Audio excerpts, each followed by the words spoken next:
So, PNI, yes, before that, we'll have the objectives. First, to understand the concept of mathematical induction. Klaro ba sa likod? Okay. And then, you will also apply PNI to prove mathematical statements involving natural numbers. Okay. So imagine a row of dominoes. If the first domino falls and each domino knocks over the next, all of them will eventually fall. Mathematical induction works the same way. You will understand later why mathematical induction or the PMI best works for proving mathematical statements involving natural numbers. This is another method of proving mathematical statement using PMI. This method is used to prove assertions concerning positive integers. Because what are natural numbers? Positive integers. This is a deductive reasoning in nature, leading a definite conclusion. Meaning, from a general idea, from a general mathematical statement, you will have to prove it step by step, and you will eventually lead to a conclusion that the given statement is really true. Okay? So, to know that, we will have the 4 general steps of using mathematical induction.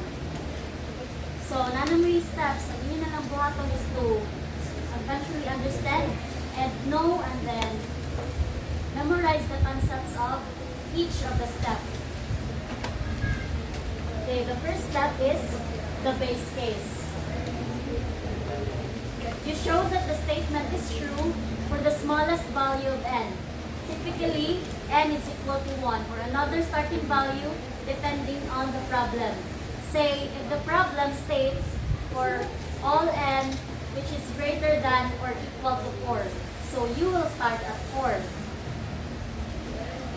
But if the given says start with for all of n greater than or equal to 1, so you will start with 1.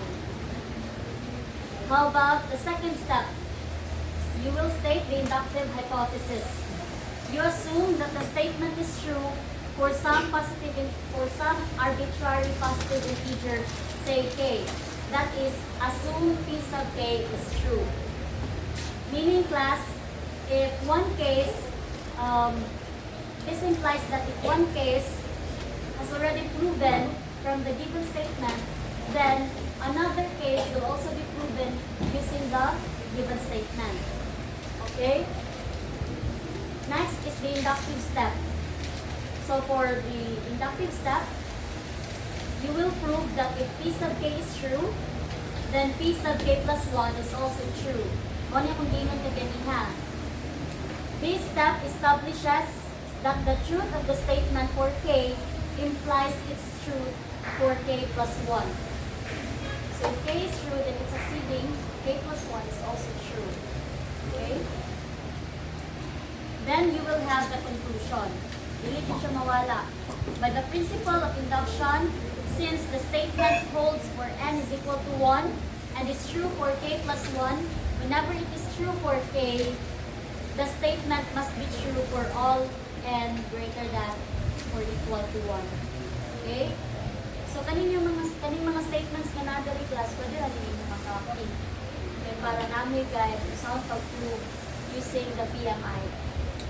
You complete your steps. Dapat wala makaligtaan. Okay?